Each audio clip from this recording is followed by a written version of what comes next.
Okay, hello everyone. Yes, my name is Rachel, and you will hear two tools today. So I'll be sharing with you the first tool, which is the letter tool. So it's the exam season again, and we must all be feeling very stressed out. So during this tired and busy season, let's continue to encourage our friends and share the good news with them. So we have prepared for you the distress pack, which you can use together with a letter written to your friends. So let me show you the exam care pack. Share my screen. Yes, so this is the exam care pack that we have prepared for your friends. It comes with a variety of resources. So you don't so you don't have to use for the suggested ways to bring in the gospel. You don't necessarily have to only use like music and all that.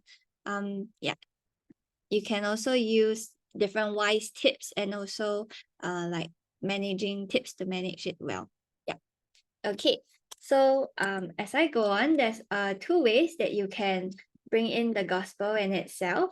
So the first one, like I mentioned, was the short-term solution to stress, is it music, versus long-term solution, which is God. So research has actually shown that listening to music while studying helps to stimulate the brain to focus, and it also improves memory, which is why a lot of people like to listen to music while studying. But does this really help with removing stress in the long term? Yes. So second suggestion is finding peace of God in stressful situations. So while this exam care pack contains tips to distress and focus on your studies and revision, there's also a way to experience peace even in the midst of stressful situations. Great, so let's get started by drafting our letters. For the introduction itself, you can start by checking in with them on how they can have been coping and share that you have prepared this pack for them. So for this pack in itself, you can even invite them to do it together with you. So if you can today, let's aim to draft out the introduction and a bit of the gospel link first. Yeah.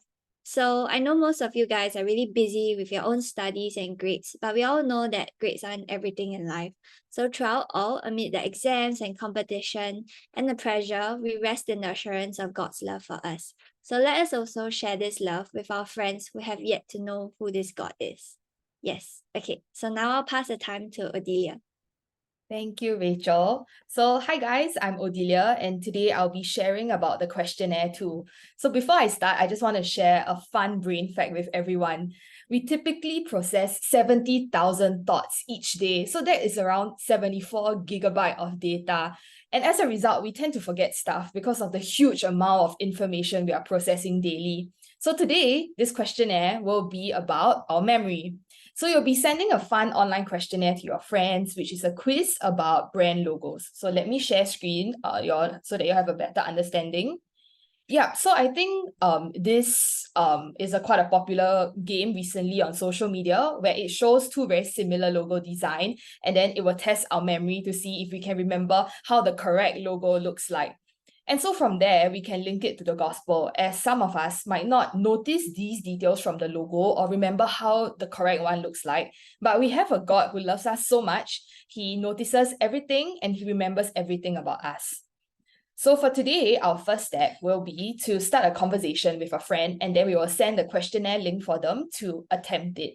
And I know that it's not easy sharing the gospel, so let me encourage you guys with two verses that I read recently in my quiet time. So the first verse is from Psalm chapter 139, verse 17, which says, "How precious are your thoughts about me, O God?